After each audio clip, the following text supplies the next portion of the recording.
And we're back. Our guest on this segment is Jill Hierstein Morris. She's here to talk about her new book about the Tulsa Spotlight Theater. Welcome.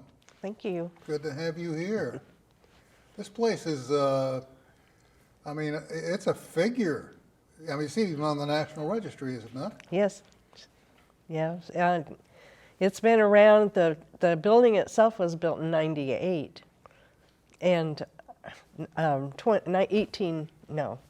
sorry. That's okay. I'm all messed up. Anyway, the building itself is 98 years old. And this drunkard that has been going on there, in 2023, it'll be 70 years. No kidding. It's the longest running national play. Well, the building itself is on the National Registry of Historic Places. Yes. Which makes it an icon. And Right. some of the names associated with it, Goff, for its example, Right. who also had a hand in the Boston Avenue United Methodist Church Right. and several other places in the area. Gosh, there's so much history around this building. And let me hold the book up because I want you to go out and get a copy. You need a copy of this book. It really, you've gone into such detail about the history of the book. How long did it take you to write it? A year. It started out as a play, and it wasn't working as a play, so I ended up writing it as a book. There was just too much information. Where did you garner all this information? I interviewed a lot of the older actors that had been around for a long time. I went through the archives that the Spotlight had and the board members' notes, and I went to Veneta, where Richard Mansfield Dickinson lived when he first came to Oklahoma, and saw the theater, which is now a city hall, where he played in plays there. Tulsa has a unique history involving the arts. We have music, we have theater, we have so many performance-oriented things, and when you look beneath the surface, you find that the reason for it was not because of the big, wealthy oil men, but the wives Right. were responsible for the cultural level that exists in Tulsa today. Did you come across that as yourself? Yes, the people that started Tulsa Little Theater in a tent, it was a couple of women coming back from a American women, it was a American college women, something like that. Anyway, they're the ones that started Little Tulsa, the Tulsa Little Theater, and the Spotlight grew out of that. I got to ask you a question, and I almost always get a surprise when I do. Anytime I'm talking to anybody dealing with theater, do you keep a ghost light in the theater? We don't. You don't? Well, that's rare. I know, most theaters do. Most theaters have one. I explained that in the book. See, I hadn't read the book yet, but I'm going to. In fact, you're not going home with that book. It's going with me. What possessed you to become involved with the theater? Well, I've liked theater, and I've been at the Spotlight for 12 years, and I do the Olio also. I do a comedy act with Sue Wiedemann, my friend, and we're a couple of old ladies complaining about Oklahoma, and it's been a real popular comedy act, and I just thought people should know about it. And a lot of people don't even know that we're here in Oklahoma.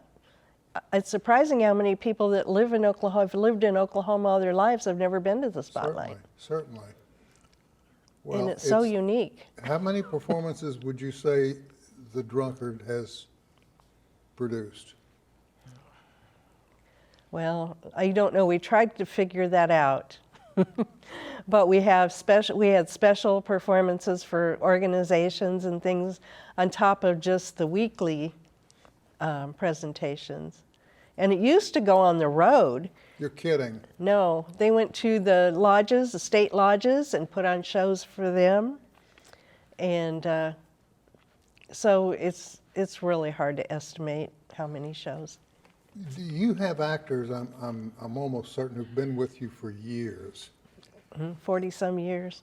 Really? Yeah, That's a long time. I know. Think they'll get their parts down?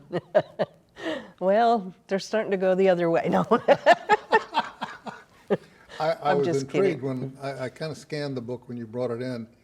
There was one section in there of a lady who muffed her lines one night and started to say something about the father, and she said the husband, and she stopped and went back and said the father, the father. You know, I can imagine how she must have felt. Yeah, well, that's the fun of live theater. You never know what's going to happen. Theater people are so fun. They really are. Because once they put on that identity in front of a live group in a performance, and they become that person, they have to stay there until the curtain comes down. Right. That holds true for you and your comedy bit. Yeah, true. Everything you take on a different persona.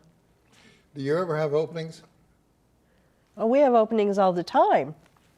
And we don't require any background in theater to join us.